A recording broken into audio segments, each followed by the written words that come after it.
You've got the pack, right? So we're good. Good morning, everybody. I am loud. I don't know that I need to be that loud. Maybe I'll use my inside voice and it'll be projected. Perfect. I am so excited that we have a chance to welcome back Dr. Xiao. We were talking before most of you got here. I am not a gifted linguist. I'm good at a lot of things.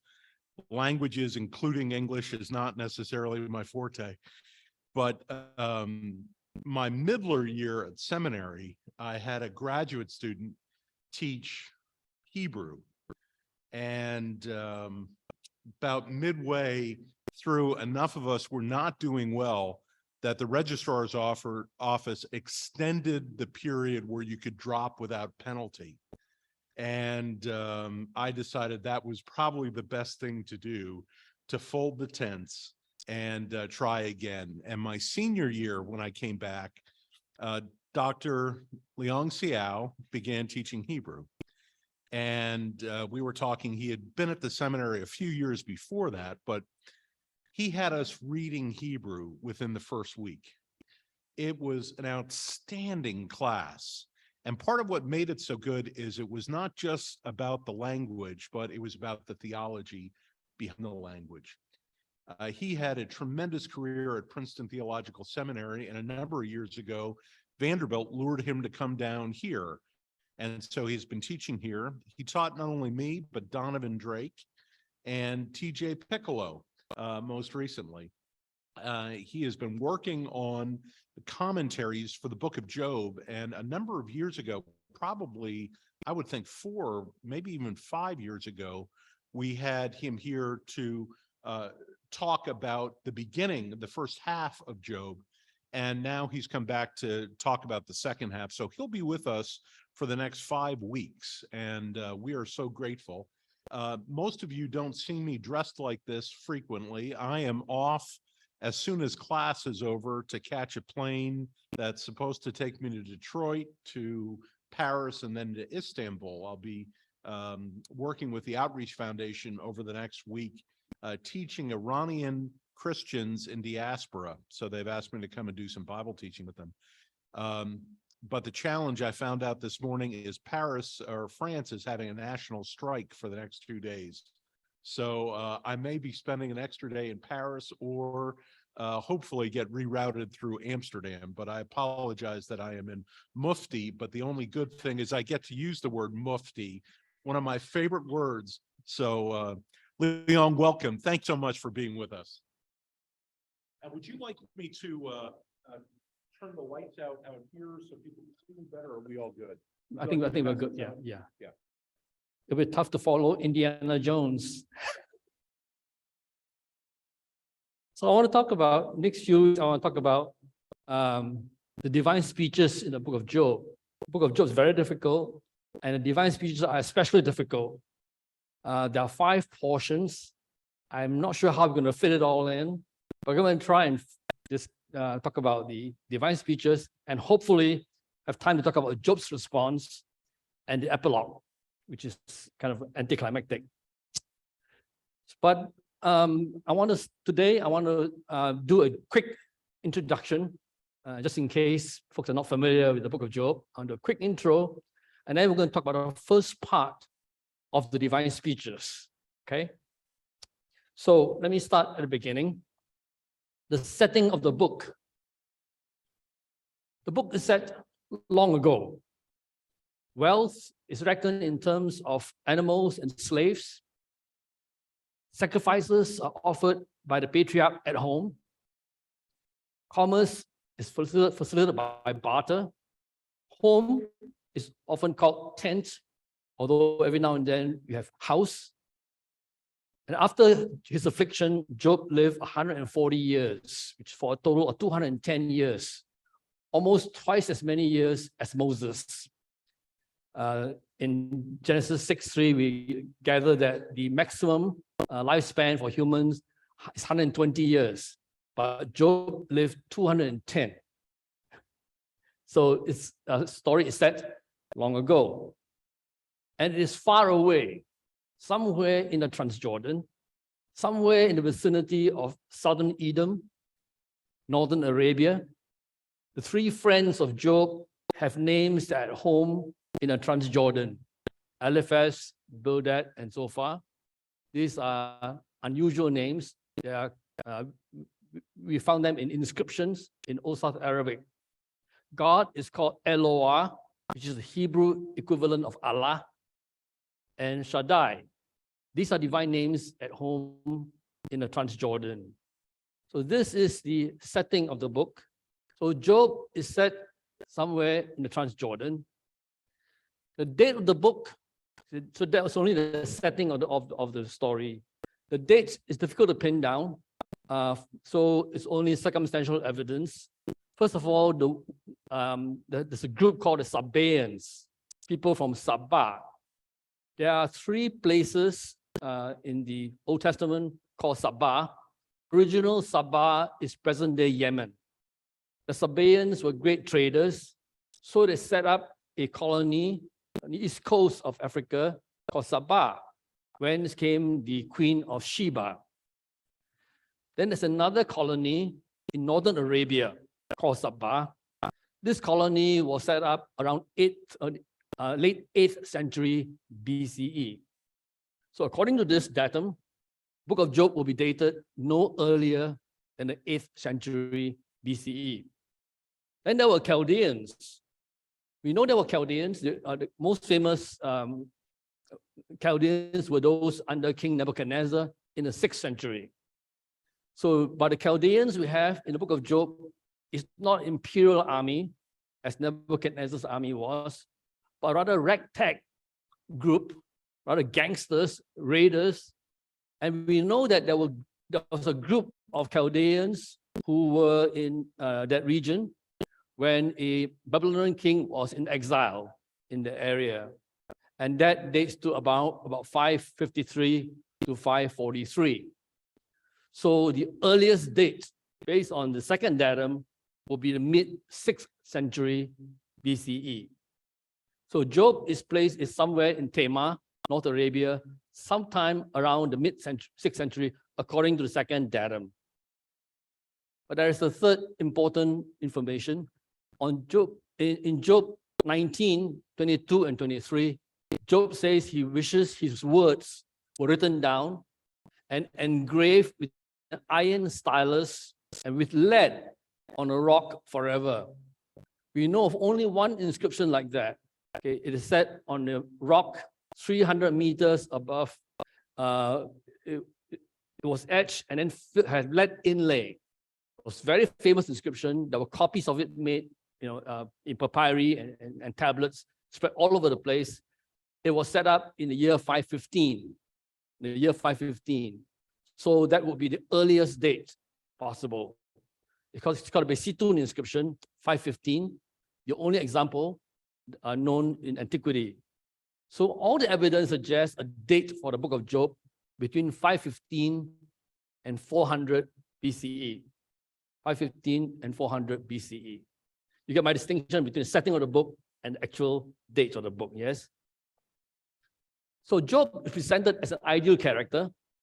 We read at the beginning that he was blameless, he was personally whole, that he was just, socially good, he was a God-fearer, he was religiously good, and he was one who turns away from evil.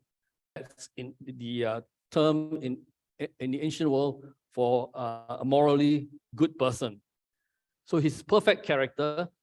So Job is as perfect a person as can be. No other person in the Old Testament is characterized that way. He also has an ideal life. 7 sons and 3 daughters to boot.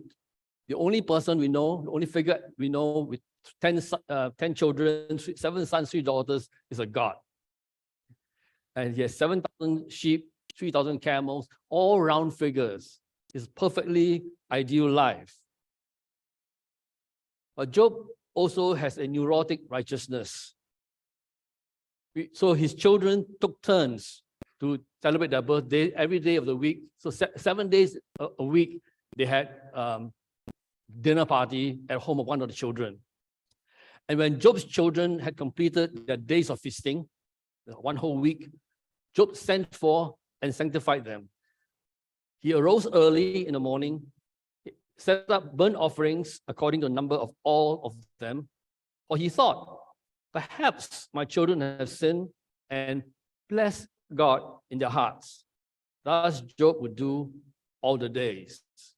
Job is what we call a type A character. He doesn't do anything halfway. He has to get up early in the morning, doesn't just make offerings, he makes offerings for all of them. He doesn't just do it for what he knew, what he thought perhaps his children might have sinned in their hearts. He wants to be guaranteed the good lifestyle that he has. And just in case his children might have blessed God in their heart. Most of you probably know in your translation, curse God in their heart. But the word for curse is actually the word bless. And it could be interpreted as bless, literally, or curse. And the reader does not know at every point whether it is one or the other. You have to negotiate the meaning, determine the meaning at every point. Does it mean bless or does it mean bless? So Job would do all the days of his life. So the word barach, barach, at face value meaning is bless, but the euphemism bless equals curse. But a life on earth is determined not on earth, but in heaven. One day. So God presides over an assembly of divine beings in heaven, as in Psalm 82. Okay. Among those who came is one called the adversary. Not Satan. Satan is not a proper name in the Old Testament. Satan became a proper name only much later onwards. Satan is a common noun for adversary of all sorts: military adversary, political adversary, judicial adversary. A prosecutor is called a Satan. So here we have the adversary. So Satan is not yet a proper name. In fact, in no place, well, one possible exception is Chronicles, but I think even in the context, Satan there is a common noun. So it's a military adversary, political adversary, or judicial adversary. In the Persian period, this term took a new significance. The Persians were dualistic, had dualistic theology. They believe in a good God and evil God. So to combat that theology, biblical theologians began to talk about a single God. There's only one God who is responsible for all that happens on earth, good and evil. Light and darkness came from the same God. Weal or woe from the same God. Light and darkness, good and evil came from the same God. So this God then has two projections, a good projection and a negative projection. So the adversary is a negative projection. So there's God in heaven, and then he's got one called the angel of the Lord. That's the extension of God's good character. And then there's one called the adversary. It's an extension of God's negative character. So that is the approach in the Persian period. And this is an important thing to keep in mind when we understand the book of Job, because for Job, good and evil come from the same source. Okay. So contrary to later reception, this adversary is only a minor character in the book of Job. After 2:7, he does not appear anymore. Okay. It's only there to set the story going. So God asked the adversary, "From where have you come?" And then the adversary answered, "From ranging through the earth and going back and forth in it." So the background of this, so there's the council meeting. God is meeting with God's cabinet in heaven. Okay. And among the cabinet ministers is this adversary, who is in effect God's CIA director. Okay. The adversary is the spy. So in the Persian period, the Persian Empire had spies they're called king's eyes and ears all over. And the spies were supposed to go around to figure out who's naughty and nice and report to God. And so the adversary comes as God's agent. So yeah, they're called king's eyes and ears. So the adversary appears to be one such official, God's own celestial CIA director. So God said, have you considered my servant Job? There's no one like him on all the earth, blameless and just, a fearer of God, and one who turns from evil. The adversary ignores all the qualities of Job, ignores God's claim that Job is blameless, or that Job is just, or that Job is one who turns from evil. He focuses on the one thing that people cannot see, namely the fear of God. And he does not concede that Job has been a fearer of God. He simply says that Job has been fearing God so far. The Hebrew is very subtle. Okay, most people miss it. So he does not concede what God has claimed for Job. He concedes only that Job has feared God so far.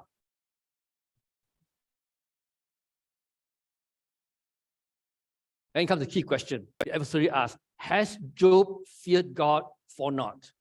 Has Job feared God for naught?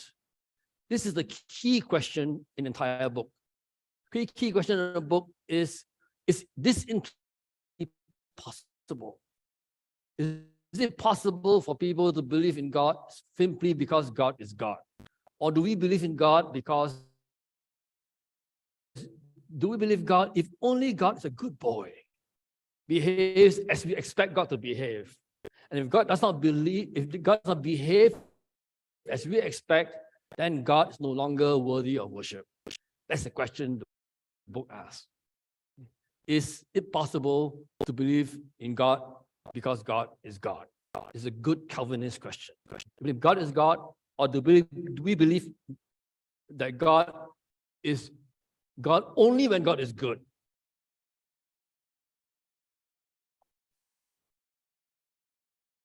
So having impugned the integrity of Job, the adversary then impugns the character of God. Right? So he asked God, have you put up a hedge around Job, around his household, around all that he has? You have blessed his undertakings, and his possessions burst forth throughout the earth. Put up a hedge is an expression in Hebrew occurring only one other time in Hosea, where Hosea talks about the story of God's love. It's a metaphor, a parable, where Hosea's love for his wife is a metaphor for God's love for humanity. And in order to, Hosea blocks his wife from going to see her lover. So there you have a God who keeps somebody loyal by blocking them from going the wrong way. So God has blessed Job's undertakings. That's from Deuteronomy. Deuteronomy theology, God bless the works of those who are obedient to God and not bless those who are not. So the book of Job is essentially challenging traditional Deuteronomistic theology. But says the adversary, but stretch out your hand and touch all that belong to him, and he will surely bless you to your face. At this point, the reader probably suspect that bless here means bless in quotes, curse God. A Japanese sculptor named Gorokake put together this sculpture of the book of Job, the Japanese Job, in 1961. So you have, and this was a sculpture that he made for an Episcopal high school. There is Job in the middle, an Episcopal schoolboy, looking innocently at Satan in front of him. And behind him, you have a figure, you have Godzilla standing behind the adversary. The Satan sticks out a left hand, huge left hand, and God and Satan are communicating, and Job is oblivious to the communication. Now, this Satan to Kake. Satan has a huge left hand stuck out. Now in the West, left hand implies sinister, not for Japanese culture. In Japanese culture, left is power. Okay? So what's going on here behind Job? So I got a student whom I taught years ago, who knew the sculptor. His family knew the sculptor. So he contacted the sculptor and gave me pictures from different angles. And it turned out that the picture of God showed God like this. So what's going on? God and Satan are playing rock, paper, scissors. Satan has his huge left hand. Satan is the cloth, you see, and God has the scissors and about to cut the cloth of Satan. So this is Kake telling us, this is the kind of God there is. Playing this silly, childish game in which an innocent person is harmed. The theological problem in the book of Job, so we get a series of destruction brought by humans, the Sabaeans and the Chaldeans, and destruction brought by nature, fire from heaven and a great wind. And yet the Hebrew narrative suggests direct involvement of God in Job's devastations. Though interpreters in past and the present have found various ways to exonerate God. The Hebrew says the fire of God fell from heaven, but the Greek text simply has a fire, exonerating God. The Hebrew text in verses 18, 19, a great wind came and he struck the four corners of the house. Most translations simply have the wind striking the corners of the house. But the Hebrew word for wind is feminine, whereas here the verb is masculine, referring to God. God struck the house, corners of the house, and it fell. And the word for struck early on is when the adversary challenges God to touch Job. It's the same verb. So now God touches Job, right? But through the wind. Okay. Then comes the second round, where God reiterates the judgment of Job's character. Job is perfectly good. He's blameless. He's just. He's a fearer of God and one who turns from evil. You have incited me. You have incited me, God says to the adversary, against him to destroy him for naught. God is admitting to destroying Job for no reason. God's admitting, and again, the Greek text tried to soften it. God tells the adversary, you have thought to destroy him for naught, putting the blame on the adversary. But the Hebrew text is very clear. God says, you have incited me to destroy him for no reason. And next week, we will talk about this, a response to this. Okay, so this is a major problem in the book, that God admits to destroying Job gratuitously. So the Greek text, God says to the adversary, he maintains his innocence, though you said to destroy his possessions for naught. It's ambiguous. Essentially, the narrator sidesteps the issue of God's susceptibility to incitement. It deflects the responsibility of God and places it on the adversary. And it speaks of destruction of not of Job, but of his possessions, which is correct, because Job was not personally destroyed, arguably, only his possessions. So with God's consent then, the adversary afflicted Job with a terrible inflammation from the sole of his feet up to his crown. There's only one other passage in the Bible that have these wordings, that have all these words. That's in Deuteronomy 28. Deuteronomy 28, in describing a sinful person is somebody who's afflicted with a terrible inflammation from the sole of his feet to the crown of his head. That is, Job is afflicted and made to look like a sinner. So you can understand why all the friends are sure he's a sinner, because he looks like one. It says so in the Bible. You see? Right? It says in the Bible, he looks like a sinner because he's afflicted with terrible inflammation from the sole of his feet up to the crown. That's a quote from Deuteronomy 28, verse 35. Right? So yeah, the text again. So this is from the speech of Moses describing people who are sinners, who are deliberately disobedient, and exposed to good people. So the prologue leaves no doubt. That the afflictions of Job have nothing to do with what Job had done or not. It's very clear Job is innocent. He does not deserve the suffering. The narrator attests to Job's character at the outset, and God twice, using the words of the narrator, corroborates Job's good character. The second time God defends Job, God admits to destroying Job for naught. The decision to harm Job was made in a divine council. In Psalm 82, we have a parallel for this text. Psalm 82, God convenes a divine council in which God judges all the gods, all the other gods of nations, and found them to be unjust.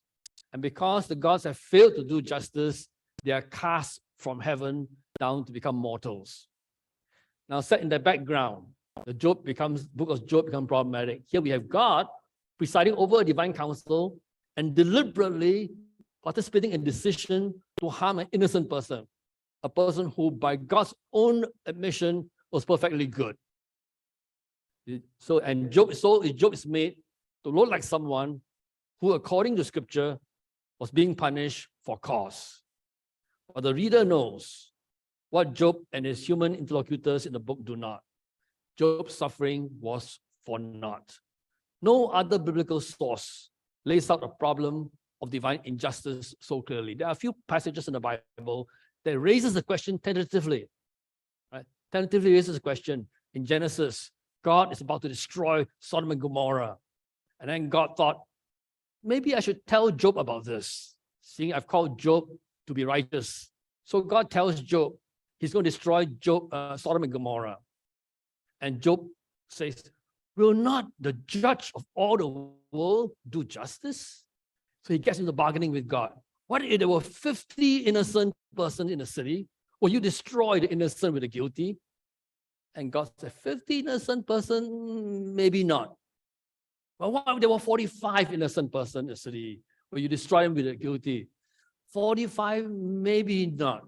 And the Hebrew gets more and more tense. And Job said, excuse me, sir, what if there were 30 innocent persons in the city? 30? Maybe not. It goes back and forth. And all of a sudden, it's about 20, and then God just leaves.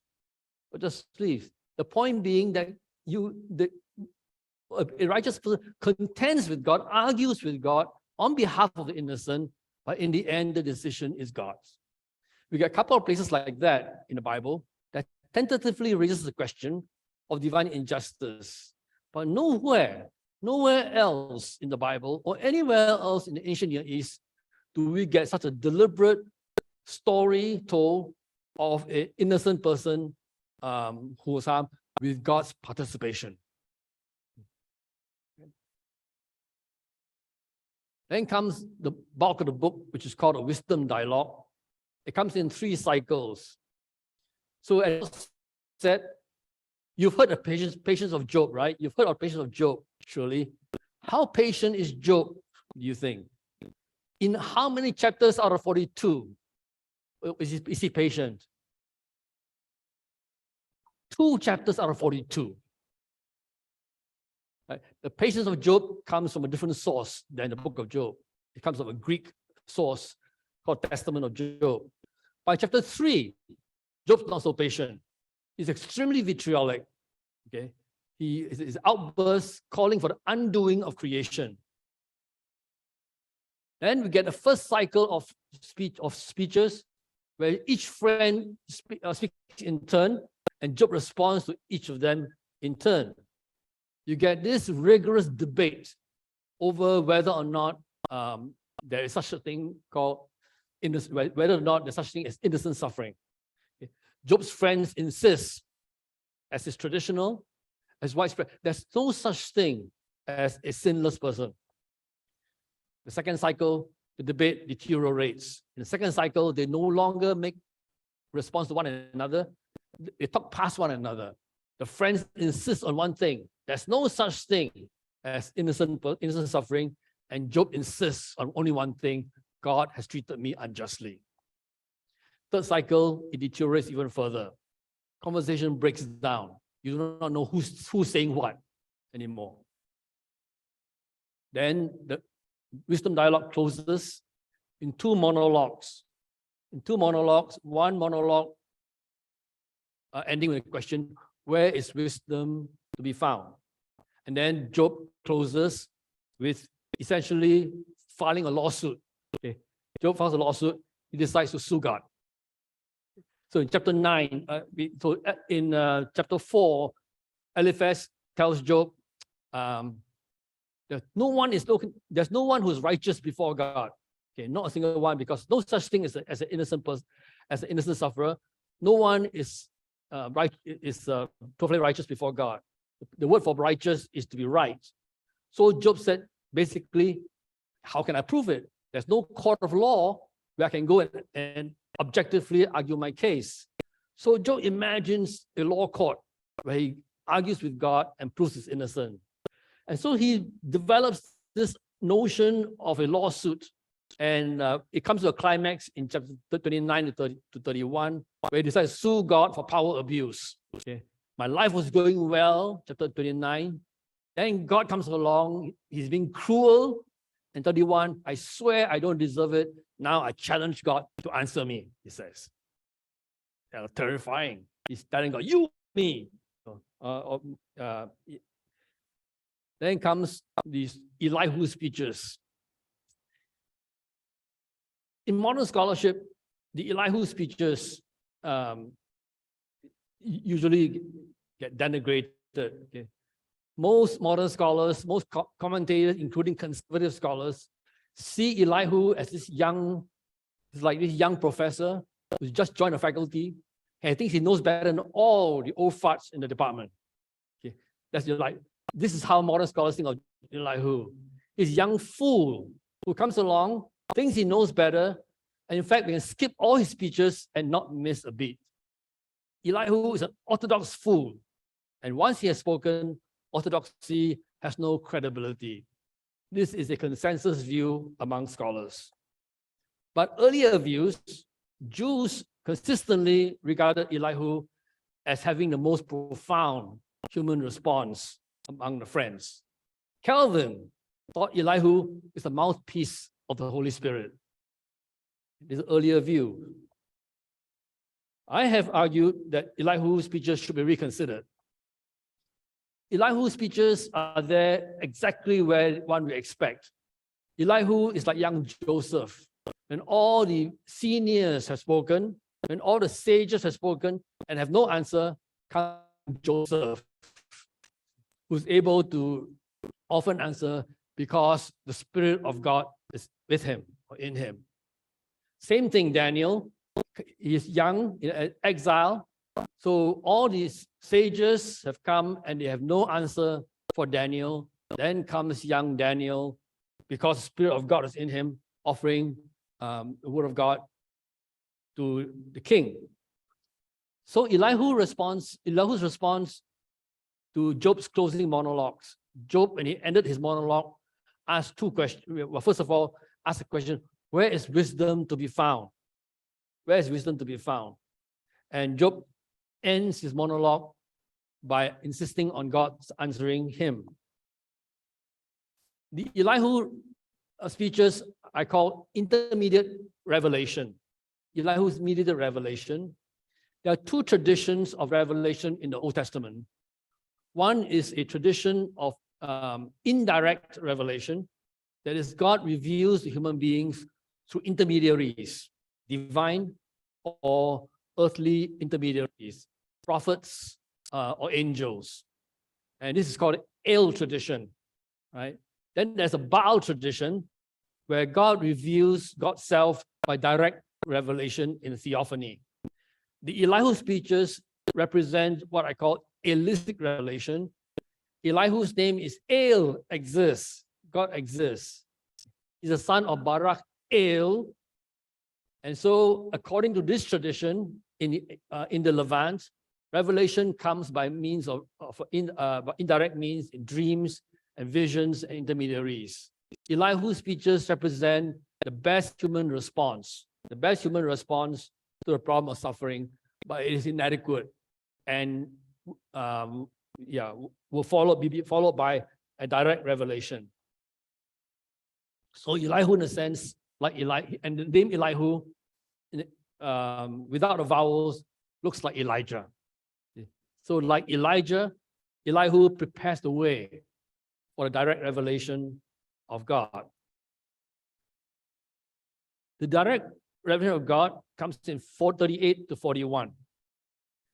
So the conversation from the end of the prologue up to this point will be entirely on earth. So chapter 1 to 37, we have everything happening on earth. Conversations by human beings who have no knowledge of what is given in the prologue. But now at last, in 37, we have the long anticipated response of Yahweh. Many readers reading this complain that God does not really answer Job at all, rather God bullies Job into submission by turning to non sequiturs. But the book of Job is insistent. Each speech is introduced, God answered Job. God answered Job. That means two things. First of all, that God does answer, and specifically, God is answering Job at this point, not the friends. The friends' issue is retribution. Job's issue is justice. Okay. Job's issue is justice. Job's issue is the governance of the world.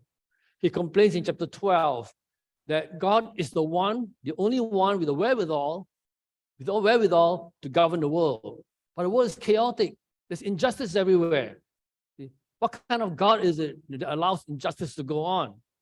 And so he uses the word itzah, normally translated as counsel. And Job's other problem is justice. And since we know justice on earth. So the first speech, I'm introducing here the topic statement in each of the speeches. The first speech topic is itzah, the word translated as counsel. Who is this who darkens my itzah with words without knowledge? Gird your loins like a man, that I may question you and inform me. Then the second speech is introduced in a similar way. Gird now your loins like a man. I'll question you and you will inform me. Will you indeed frustrate my mishpat? In other words, these two introductions are so similar, we must pay attention to the differences. So the first speech, the topic is itzah. Itzah in Hebrew, normally translated as counsel, means something like design, plan, or purpose. Who is this who darkens my plan, my purpose, my design? It implies wisdom and purposefulness. And Job uses this term in challenging God's governance of the world. The world is without a design. God does whatever God wants and is not accountable to anyone. So the first speech, chapters 38 and 39, concerns itzah. And the speech is replete with terms of intellectual inquiry. Okay. Know, understand, understanding, wisdom. These terms recur in the first speech. And there are three areas of knowledge discussed in this speech. The first is cosmology, verses 4 to 18, and then meteorology and zoology. Today, we're going to talk only about the first. So it comes in 4 stanzas. The first stanza, you have my handout of my translation, that's the CLSV. Okay. So where were you when I founded the earth? Declare if you know understanding. Who has determined its dimensions, if you know? And who has stretched out a line over it? Upon what were its footings sunk?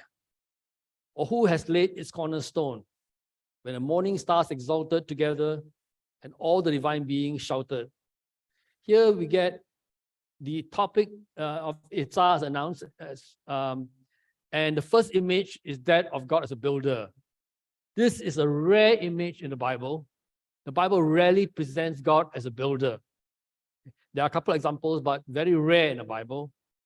But we have an example in ancient Sumer. Ancient Sumer, we have a guy named Gudea, who was the governor of the city. And he's the most famous builder of the ancient Near East. Stories of his building projects are told in two forms. They're told in prose, in statues, like the one in the middle of Gudea sitting down, and then some of him standing up. Then there's a mythopoet account on cylinders. So in the first account, the prose account,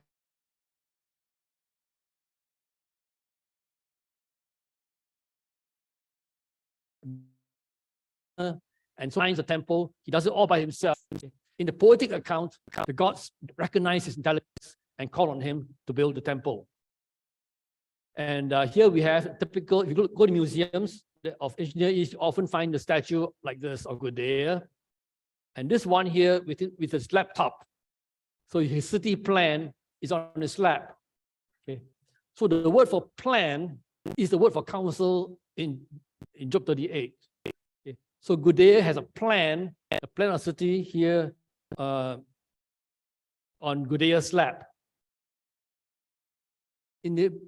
By contrast to the historical prose account, the cylinder poetic account have the decree for the temple was established by the gods. And Gudea was selected for the task because of his exceptional intelligence.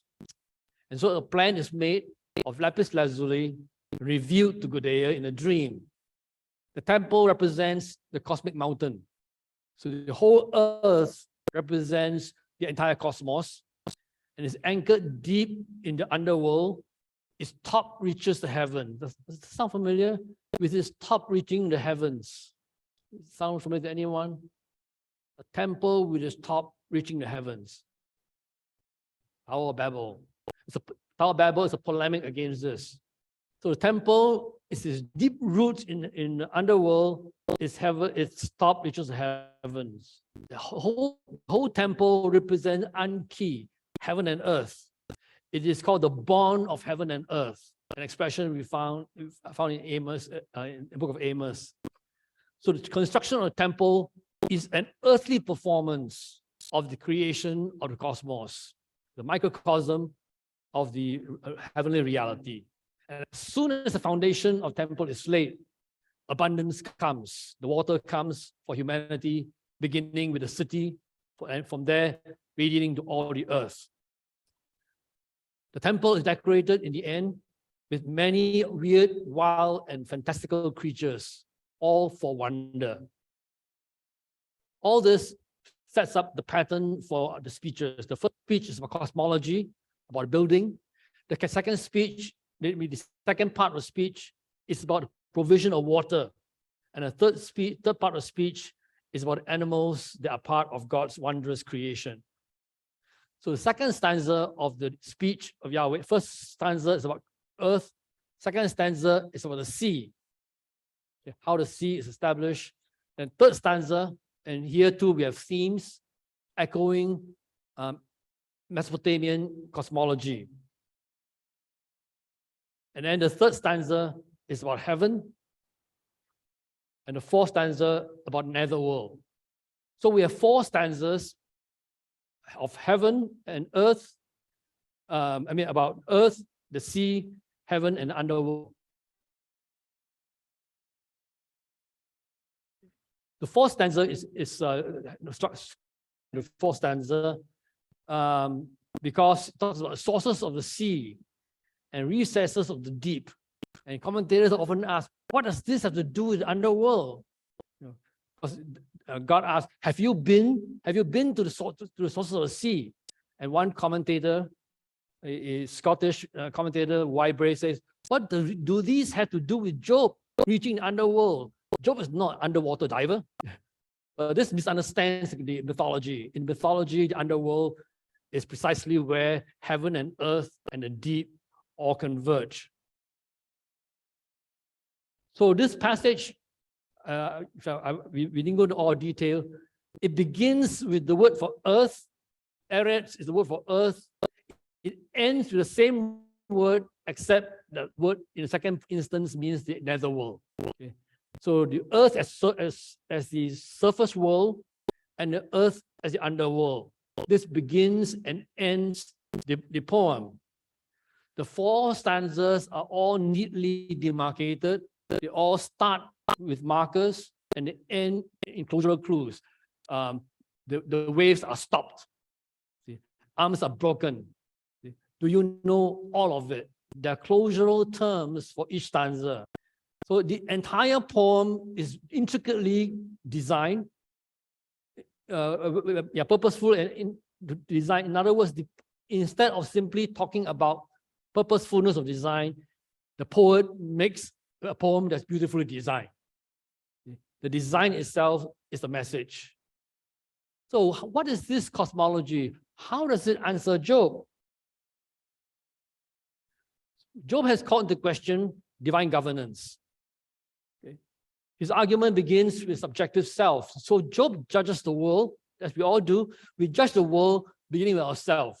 He begins with himself, what his ear tests, what his palate tastes for itself. He begins with subjective. And then he goes to those immediately around him, his family, his household servant, his friends. Then he moves from there to society at large. And he moves from there to natural creatures familiar to humanity on earth, the animals of the earth, sea, and sky. His approach is egocentric, based on himself, and he views from within, outwards to all around him, and outwards to the cosmos. That's how he views cosmology. Yahweh's cosmology, by contrast. So God challenges Job's spatial and temporal terms. Where were you? When? So there are always when question that Job cannot answer. Where were you when all these things happened? All the dimensions of the earth, heaven, sea, netherworld, not just one portion, one element, but the entire cosmos. All these dimensions that Job could not possibly grasp. Length and breadth and height, and length and breadth, height and depth. And God's speeches emphasizes the limits, the edges of the realms. Talks about birth and death. So the passage relativizes Job's egocentric view. Our viewpoint is egocentric. We look from ourselves outwards, whereas God's view is God's eye view over the whole cosmos, looking in. So clarifying this is the film by Terrence Malick. How many of you have seen this film, A Tree of Life? So this is a film by Terrence Malick, who got his undergraduate degree at Harvard in philosophy. Studied philosophy, and just as insurance, he studied film alongside. He was actually a good scholar. He knew German very well and translated one of Heidegger's books into English. And he wanted to be a professor, so he went to Oxford to do his PhD and quarreled with his tutor, and then quit and came back to the States and taught for 2 years at MIT. Then he decided that teaching was not for him, so he went to film. And so among his films is The Tree of Life, a remarkably thoughtful film. It opens with a quote from Job 38, 4-7. Opens with a quote on black and white screen. Where were you when I laid the foundation of the earth? When the morning stars sang together and all the heavenly beings shouted for joy. And then a flame-like light comes on. Apparently, Malick's metaphor for divine presence. Then there's comprehensive. So then you see for about 20 minutes, you see the cosmos. You see an exploration of the galaxies, how the galaxies came to be, the planets, how the stars came into existence, the incipience of microbes, followed by early revolution of life. So you see beautiful images of the origin of the cosmos. Okay. And then interspersed with all these sublime images of the cosmos are vignettes of mundane vicissitudes of life faced by the O'Brien family of Waco, Texas. And the story is told from the perspective of the eldest son, Jack O'Brien, whose initials are J-O-B. So the family, or O'Brien family, has to cope with tragic death of Jack's younger brother, apparently from the Vietnam War, in the Vietnam War. So this and other uncertainties of life. So you get these images of the cosmos, and alongside you have this story of family suffering tragedies, and they're interspersed. And throughout, you get the O'Brien family members in the voiceover. You hear them questioning God's purpose. God's purpose. Why?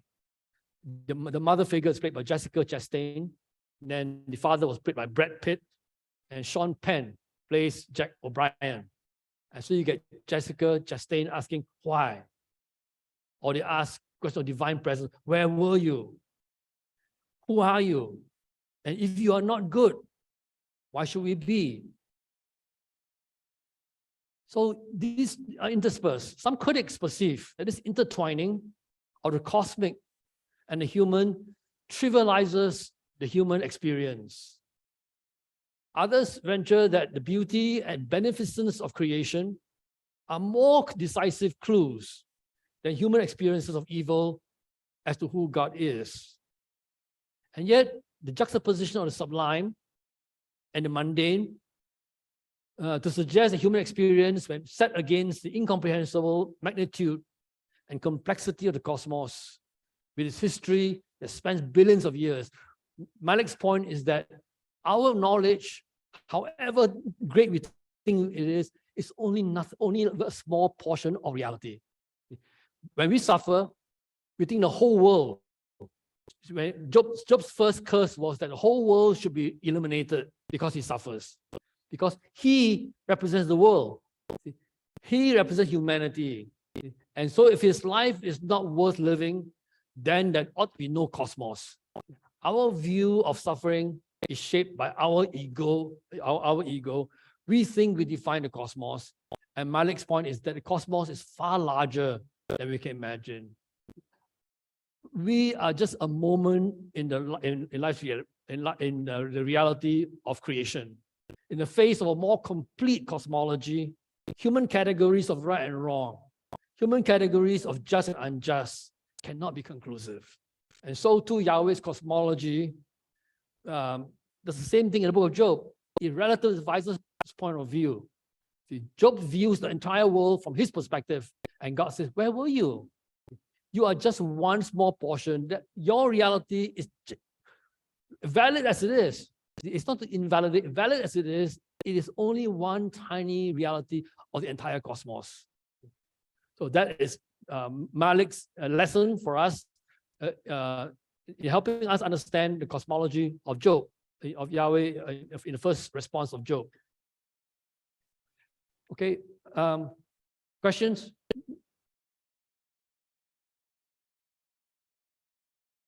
Yes.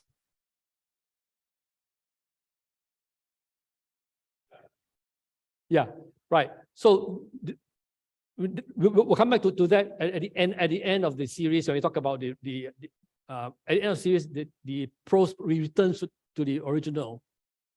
Okay. So the original view is very simple, right? It's awesome, very simple. Then it gets complicated. It gets complicated throughout, and then at the end it returns to simplicity. And I would suggest that this is like what the philosopher Paul Ricoeur calls a second naivete. So we start with simple question, simplistic faith. We go through suffering, we go through testing, and then we come back, and like a theologian said, when all is said and done, what do you know? Jesus loves me, this I know, for the Bible tells me so. A second naivete.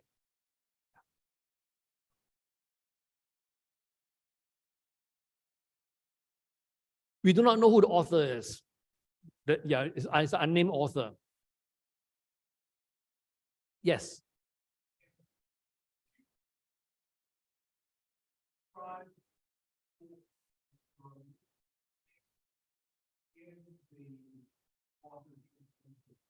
So a very common view a very common view is that the author took a simple story of virtue. And there's some legitimacy to it. Ezekiel talks about Job as a paragon of virtue. Job, Daniel, and Noah, whose righteousness was so great that it saved others. And so for a majority of scholars, the author of Job took a simple story and made it the framework of the entire book. Right? So it's two parts. The impatient Job is juxtaposed with the patient Job. A single composer taking a familiar story and making it juxtaposing it with impatient Job. So I do not subscribe to multiple hands. I argue for a single author. I'm probably the most conservative Job scholar around. I don't even allow for Elihu's speeches to be secondary. So I think it's a single author using multiple sources. Other question? Yeah. So we do not know who the author is, unnamed. And there are lots of parallels like this in the Bible. In fact, the story probably is the name Job is without parallel in Hebrew. The name Job is without parallel in Hebrew. It means something, the two meanings. The original meaning is, where is the Father? In other words, where is God?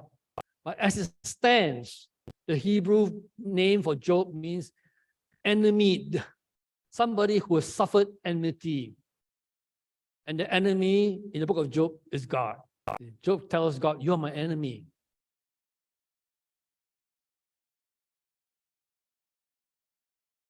Other questions?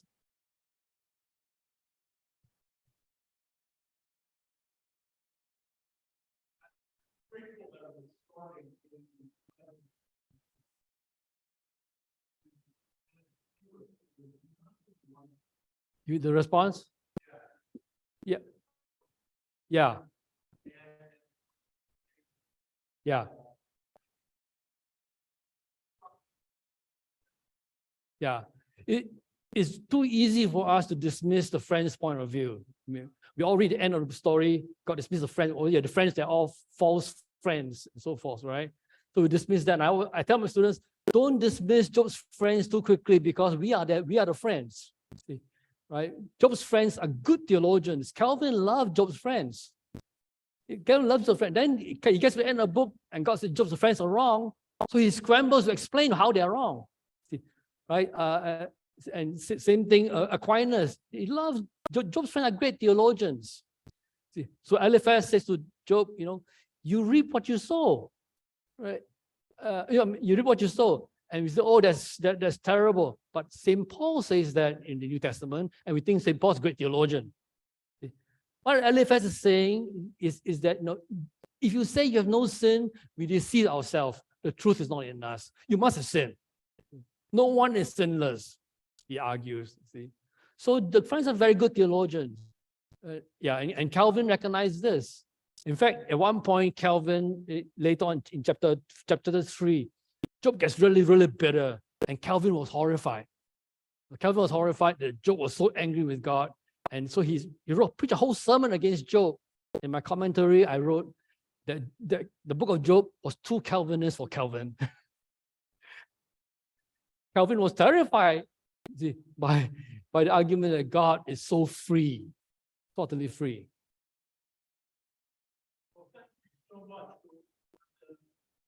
Yeah. Yeah. So what I may do next week, if I can, I scrambled to do this because I lost power at home. So I really struggled to put this together. I had to go to my office. But next week, I'm going to try and send out the translation ahead of time. So you can translate ahead of time. Okay? Right. Thank you.